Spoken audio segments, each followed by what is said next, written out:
From Crossways Publishing, the English Standard Version of the Bible, a reading of Judges, chapters 1 through 6. Judges, chapters 1 through 6. After the death of Joshua, the people of Israel inquired of the Lord, "Who shall go up first for us against the Canaanites to fight against them?" The Lord said, "Judah shall go up. Behold, I have given the land into his hand." And Judah said to Simeon his brother, "Come up with me into the territory allotted to me, that we might fight against the Canaanites. And I likewise will go with you into the territory allotted to you." So Simeon went with him. Then Judah went up, and the Lord gave the Canaanites and the Perizzites into their hand, and they defeated 10,000 of them at Bezek. They found Adoni-Bezek at Bezek, and fought against him, and defeated the Canaanites and the Perizzites. Adoni-Bezek fled, but they pursued him, and caught him, and cut off his thumbs and his big toes. And Adoni-Bezek said, 70 kings with their thumbs and their big toes cut off used to pick up scraps under my table. As I have done, so God has repaid me.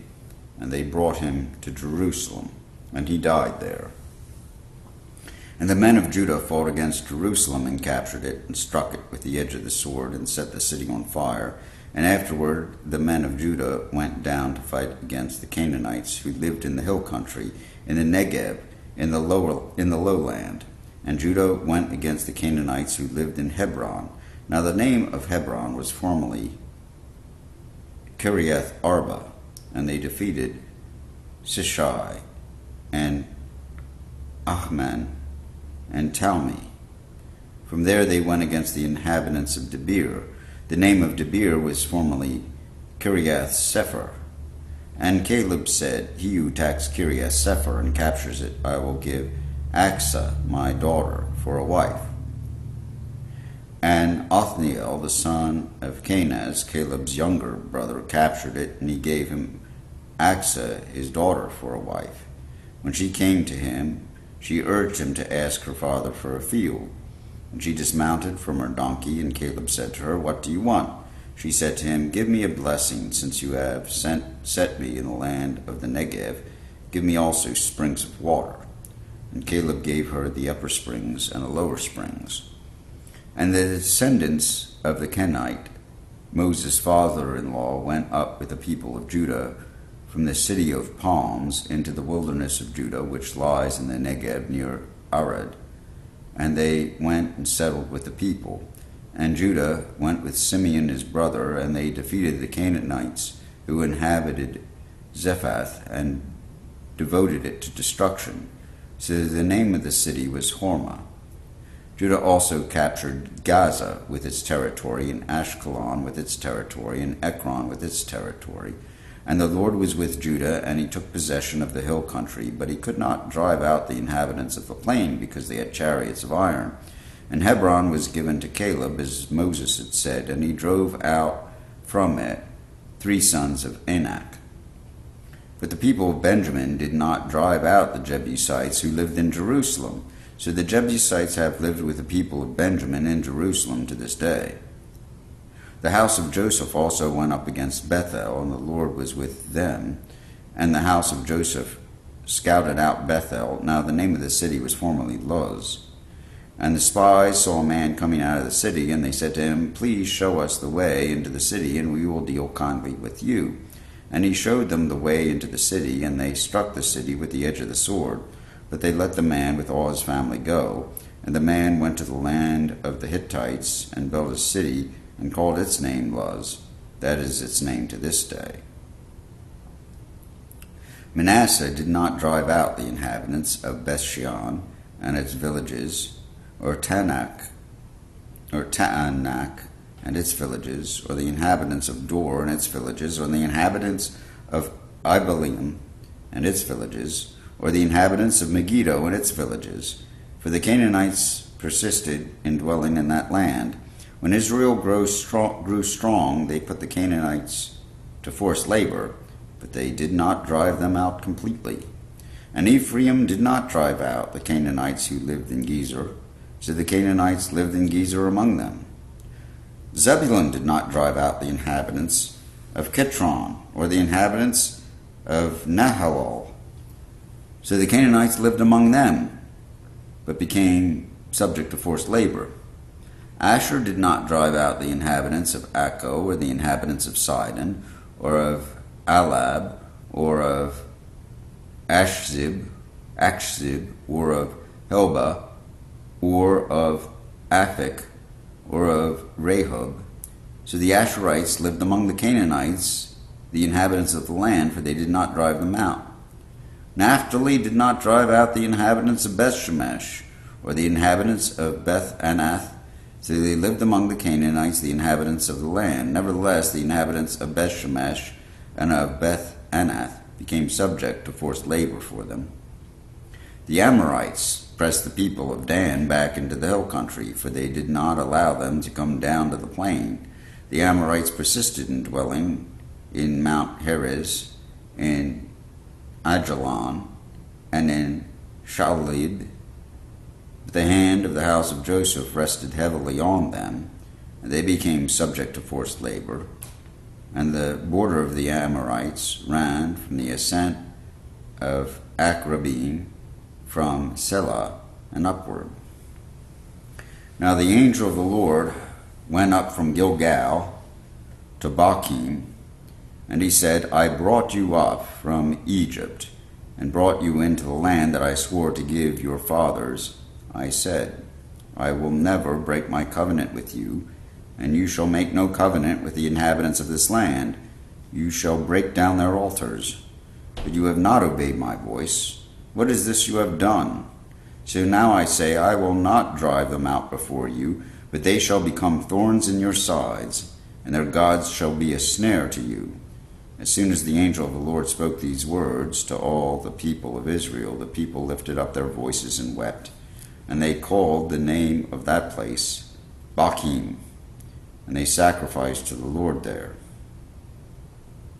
When Joshua dismissed the people of Israel, went each to his inheritance to take possession of the land, and the people served the Lord all the days of Joshua, and all the days of the elders who outlived Joshua, who had seen all the great work that the Lord had done for Israel. And Joshua the son of Nun, the servant of the Lord, died at the age of 110 years, and they buried him within the boundaries of his inheritance in Timnah Heres, in the hill country of Ephraim, north of the mountain of Gaash. And all the generation also were gathered to their fathers, and there arose another generation after them, who did not know the Lord, or the work that he had done for Israel. And the people of Israel did what was evil in the sight of the Lord, and served the Baals, and they abandoned the Lord, the God of their fathers, who had brought them out of the land of Egypt. They went after other gods from among the gods of the peoples who were around them, and bowed down to them, and they provoked the Lord to anger. They abandoned the Lord and served the Baals and the Ashtaroth.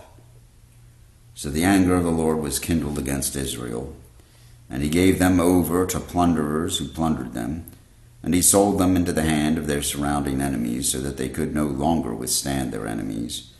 Whenever they marched out, the hand of the Lord was against them for harm, as the Lord had warned, and as the Lord had sworn to them, and they were in terrible distress. Then the Lord raised up judges who saved them out of the hand of those who plundered them. Yet they did not listen to their judges, for they whored after other gods and bowed down to them. They soon turned aside from the way in which their fathers had walked, who had obeyed the commandments of the Lord, and they did not do so. Whenever the Lord raised up judges for them, the Lord was with the judge, and he saved them from the hand of their enemies all the days of the judge, for the Lord was moved to pity by their groaning, because of those who afflicted and oppressed them. But whenever the judge died, they turned back and were more corrupt than their fathers, going after other gods, serving them and bowing down to them. They did not drop any of their practices or their stubborn ways. So the anger of the Lord was kindled against Israel, and he said, because this people have transgressed my covenant that I commanded their fathers, and have not obeyed my voice, I will no longer drive out before them any of the nations that Joshua left when he died, in order to test Israel by them, whether they will take care to walk in the way of the Lord as their fathers did, or not. So the Lord left those nations, not driving them out quickly, and he did not give them into the hand of Joshua. Now these are the nations that the Lord left to test Israel by them, that is, all in Israel who had not experienced all the wars in Canaan. It was only in order that the generation of the people of Israel might know war, to teach war to those who had not known it before. These are the nations, the 5 lords of the Philistines, and all the Canaanites, and the Sidonians, and the Hivites, who lived on Mount Lebanon, from Mount Baal Hermon, from Mount Baal Hermon, as far as Lebo Hamath. They were for the testing of Israel, to know whether Israel would obey the commandments of the Lord, which he commanded their fathers by the hand of Moses. So the people of Israel lived among the Canaanites, the Hittites, the Amorites, the Perizzites, the Hivites, and the Jebusites. And their daughters they took to themselves for wives, and their own daughters they gave to their sons, and they served their gods. And the people of Israel did what was evil in the sight of the Lord. They forgot the Lord their God, and served the Baals and the Ashtaroth. Therefore the anger of the Lord was kindled against Israel, and he sold them into the hand of the Cushan Rishathaim, king of Mesopotamia. And the people of Israel served Cushan Rishathaim 8 years. But when the people of Israel cried out to the Lord raised up a deliverer for the people of Israel, who saved them, Othniel, the son of Kenaz, Caleb's younger brother. The Spirit of the Lord was upon him, and he judged Israel. He went out to war, and the Lord gave Cushan Rishathaim, king of Mesopotamia, into his hands, and his hand prevailed over Cushan Rishathaim. So the land had rest 40 years, and Othniel, the son of Kenaz, died. And the people of Israel again did what was evil in the sight of the Lord, and the Lord strengthened Eglon, the king of Moab, against Israel, because they had done what was evil in the sight of the Lord. He gathered to himself the Ammonites and the Amalekites, and went and defeated Israel, and they took possession of the city of palms. And the people of Israel served Eglon, the king of Moab, 18 years. Then the people of Israel cried out to the Lord, and the Lord raised up for them a deliverer, Ehud, the son of Gera, the Benjaminite, a left-handed man. The people of Israel sent tribute by him to Eglon, the king of Moab, and Ehud made for himself a sword with 2 edges, a cubit in length, and he bound it on his right thigh under his clothes. And he presented the tribute to Eglon, king of Moab. Now Eglon was a very fat man, and when Ehud had finished presenting the tribute, he sent away the people who carried the tribute, but he himself turned back at the idols near Gilgal and said, I have a secret message for you, O king. And he commanded silence, and all his attendants went out from his presence. When Ehud came to him, he was sitting alone in his cool roof chamber, and Ehud said, I have a message from God for you. And he arose from his seat.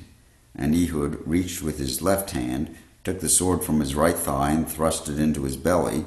And the hilt also went in after the blade, and the fat closed over the blade, for he did not pull the sword out of his belly, and the dung came out.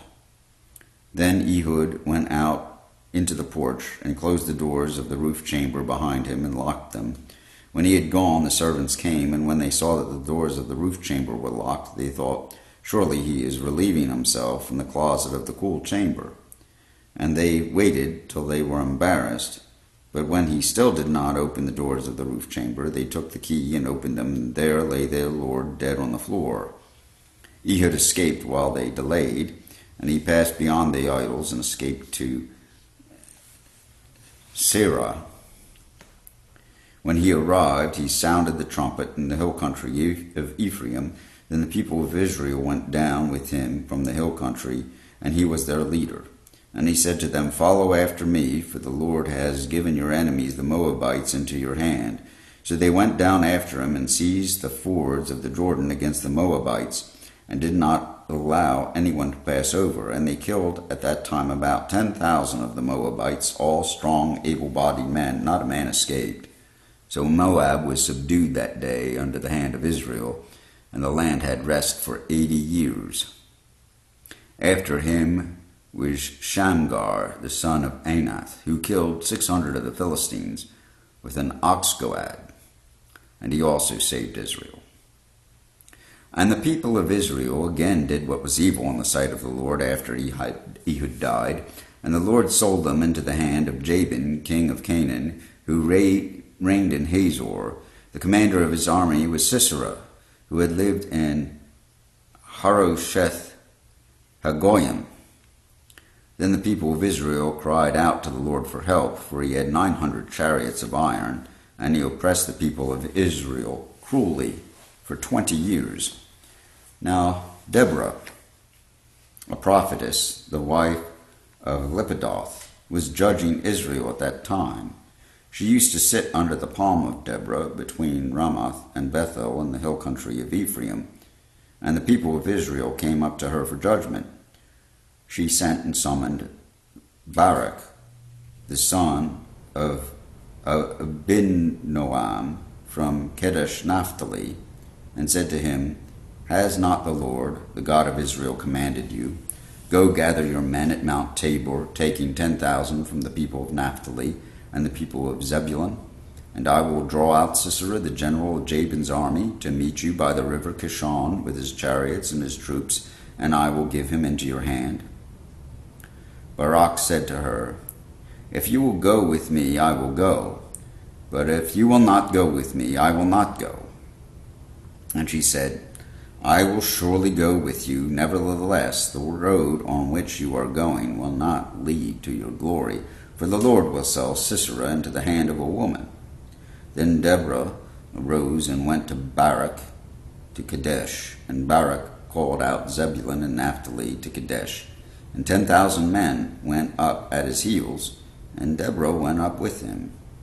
Now Heber the Kenite had separated from the Kenites, the descendants of Hobab, the father-in-law of Moses, who had pitched his tent as far away as the oak of Zaanannim, which is near Kadesh. When Sisera was told that Barak, the son of Abinoam, had gone up to Mount Tabor, Sisera called out all his chariots, 900 chariots of iron, and all the men who were with him, from Hasereth Hagoyim to the river Kishon. And Deborah said to Barak, "Up, for this is the day in which the Lord has given Sisera into your hand. Does not the Lord go out before you?" So Barak went down from Mount Tabor with 10,000 men following him, and the Lord routed Sisera and all his chariots on all his army before Barak by the edge of the sword. And Sisera got down from his chariot and fled away on foot, and Barak pursued the chariots and the army to Harosheth Hagoyim, and all the army of Sisera fell by the edge of the sword. Not a man was left. But Sisera fled away on foot to the tent of Jael, the wife of Heber the Kenite. For there was peace between Jabin, the king of Hazor, and the house of Heber the Kenite.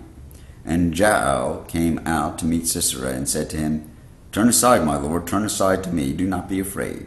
So he turned aside to her into the tent, and she covered him with a rug. And he said to her, "Please give me a little water to drink, for I am thirsty." So she opened a skin of milk and gave him a drink and covered him. And he said to her, "Stand at the opening of the tent, and if any man comes to ask you, 'Is anyone here?' say no." But Jael, the wife of Heber, took a tent peg and took a hammer in her hand. Then she went softly to him and drove the peg into his temple, until it went down into the ground while he was lying fast asleep from weariness. So he died. And behold, as Barak was pursuing Sisera, Jael went out to meet him and said to him, "Come, and I will show you the man whom you are seeking." So he went into her tent, and there lay Sisera dead with the tent peg in his temple. So on that day God subdued Jabin the king of Canaan before the people of Israel, and the hand of the people of Israel pressed harder and harder against Jabin the king of Canaan, until they destroyed Jabin the king of Canaan. Then Deborah sang in Barak the son of Abinoam on that day, that the leaders took the lead in Israel, that the people offered themselves willingly, bless the Lord. Hear, O kings, give ear, O princes, to the Lord. I will sing. I will make melody to the Lord, the God of Israel. Lord, when you went out from Seir, when you marched from the region of Edom, the earth trembled, and the heavens dropped. Yes, the clouds dropped water. The mountains quaked before the Lord, even Sinai before the Lord, the God of Israel. In the days of Shamgar, son of Anath, in the days of Jael, the highways were abandoned, and travelers kept to the byways. The villagers ceased in Israel. They ceased to be until I arose. I, Deborah, arose as a mother in Israel. When new gods were chosen, when war was in the gates, was shield or spear to be seen among 40,000 in Israel? My heart goes out to the commanders of Israel, who offered themselves willingly among the people. Bless the Lord. Tell of it, you who ride on white donkeys, you who sit on rich carpets, and you who walk by the way, to the sound of musicians at the watering places. There they repeat the righteous triumphs of the Lord, the righteous triumphs of his villagers in Israel. Then down to the gates march the people of the Lord. Awake, awake, Deborah. Awake, awake. Break out in song. Arise, Barak. Lead away your captives, O son of Abinoam. Then down marched the remnant of the noble. The people of the Lord marched down for me against the mighty. From Ephraim, their root, they marched down into the valley, following you, Benjamin, with your kinsmen. From Machir marched down the commanders, and from Zebulun those who bear the lieutenant's staff. The princes of Issachar came with Deborah, and Issachar, faithful to Barak. Into the valley they rushed at his heels. Among the clans of Reuben there were great searchings of heart. Why did you sit among the sheepfolds and hear the whistling for the flocks? Among the clans of Reuben there were great searchings of heart. Gilead stayed beyond the Jordan. And Dan, why did he stay with the ships? Asher sat still at the coast of the sea, staying by his landings. Zebulun is a people who risk their lives to the death. Naphtali too, on the heights of the field. When kings came, they fought. Then fought the kings of Canaan. At Tanakh, by the waters of Megiddo, they got no spoils of silver. From heaven the stars fought. From their courses they fought against Sisera. The torrent Kishon swept them away. The ancient torrent, the torrent Kishon, march on, my soul, with might. Then loud beat the horses' hooves, with the galloping of his steeds. Curse Meroz, says the angel of the Lord, curse its inhabitants thoroughly, because they did not come to the help of the Lord, to the help of the Lord against the mighty. Most blessed of women be Jael, the wife of Heber the Canaanite. Of tent-dwelling women most blessed. He asked for water, and she gave him milk. She brought him curds in a noble's bowl. She sent her hand to the tent peg, and her right hand to the workman's mallet. She struck Sisera. She crushed his head. She shattered and pierced his temple. Between her knees he sank. He fell, he lay still. Between her knees he sank, he fell where he sank. There he fell, dead. Out of the window she peered. The mother of Sisera wailed through the lattice. Why is his chariot so long in coming? Why tarry the hoofbeats of his chariot? Her wisest princes answer. Indeed, she answers herself. Have they not found and divided the spoil? A womb or two for every man. spoil of dyed materials for Sisera, spoil of dyed materials embroidered, 2 pieces of dyed work embroidered, for the neck is spoil. So may all your enemies perish, O Lord, but your friends be like the sun as he rises in his might. And the land had rest for 40 years. The people of Israel did what was evil in the sight of the Lord, and the Lord gave them into the hand of Midian 7 years. And the hand of Midian overpowered Israel, and because Midian, the people of Israel, made for themselves the dens that are in the mountains and the caves and the strongholds. For whenever the Israelites planted crops, the Midianites and the Amalekites and the people of the east would come up against them. They would encamp against them and devour the produce of the land as far as Gaza, and leave no sustenance in Israel, and no sheep or ox or donkey. For they would come up with their livestock, and their tents they would come like locusts in number. Both they and their camels could not be counted, so that they laid waste the land as they came in, and Israel was brought very low because of Midian, and the people of Israel cried out for help to the Lord. When the people of Israel cried out to the Lord on account of the Midianites, the Lord sent a prophet to the people of Israel, and he said to them, Thus says the Lord, the God of Israel, I led you up from Egypt and brought you out of the house of slavery, and I delivered you from the hand of the Egyptians and from the hand of all who oppressed you, and drove them out before you, and gave you the land. And I said to you, I am the Lord your God, and you shall not fear the gods of the Amorites in the land you dwell, but you have not obeyed my voice. Now the angel of the Lord came and sat under the terebinth at Ophrah, which belonged to Joash, the Abiezrite, while his son Gideon was beating out wheat in the winepress to hide it from the Midianites. And the angel of the Lord appeared to him and said to him, The Lord is with you, O mighty man of valor. And Gideon said to him, Please, my Lord, if the Lord is with us, why then has all this happened to us? And where are all his wonderful deeds that our fathers recounted to us, saying, Did not the Lord bring us up from Egypt? But now the Lord has forsaken us and given us into the hand of Midian. And the Lord turned to him and said, Go in this might of yours and save Israel from the hand of Midian. Do not I send you? And he said to him, Please, Lord, how can I save Israel? Behold, my clan is the weakest in Manasseh, and I am the last in my father's house. And the Lord said to him, But I will be with you, and you shall strike the Midianites as one man.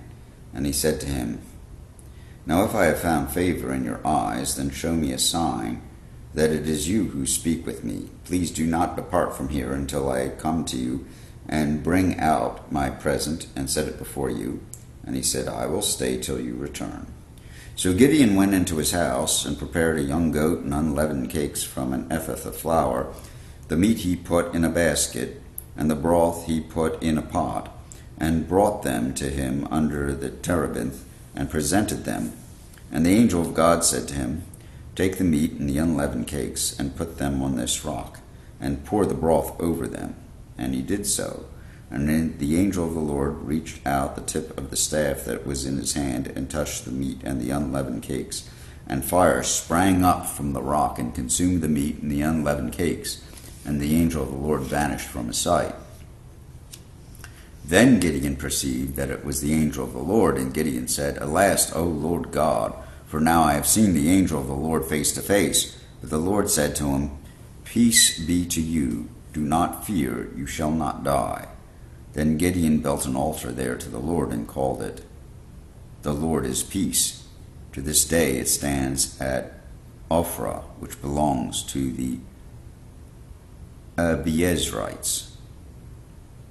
That night the Lord said to him, Take your father's bull, and the second bull 7 years old, and pull down the altar of Baal that your father has, and cut down the Asherah that is beside it, and build an altar to the Lord your God on top of the stronghold here, with stones laid in due order, and take the second bull and offer it as an offering with the wood of the Asherah that you shall cut down." So Gideon took 10 men of his servants and did as the Lord had told him. But because he was too afraid of his family and the men of the town to do it by day, he did it by night. When the men of the town rose early in the morning, behold, the altar of Baal was broken down, and the Asherah beside it was cut down, and the second bull was offered on that altar that had been built. And they said to one another, "Who has done this thing?" And after they had searched and inquired, they said, "Gideon, the son of Joash, has done this thing." Then the men of the town said to Joash, "Bring out your son that he may die, for he has broken down the altar of Baal and cut down the Asherah beside it." But Joash said to all who stood against him, "Will you contend for Baal, or will you save him? Whoever contends for him shall be put to death by morning. If he is a god, let him contend for himself, because his altar has been broken down."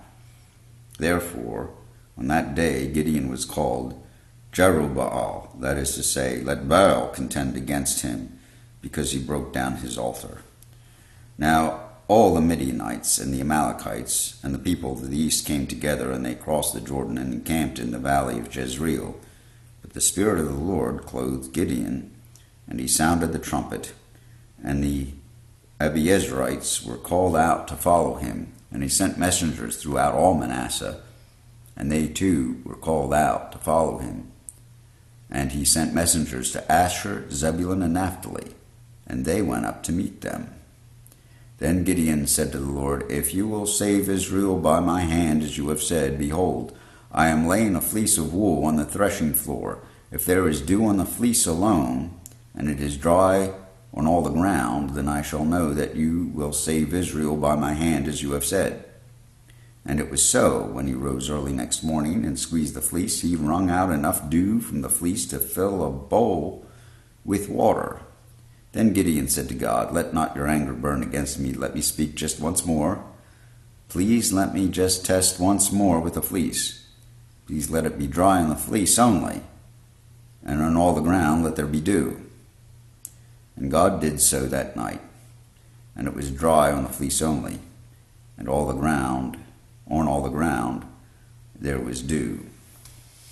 Here ends the reading of Judges 1 through 6, the English Standard Version of the Bible by Crossways Publishing.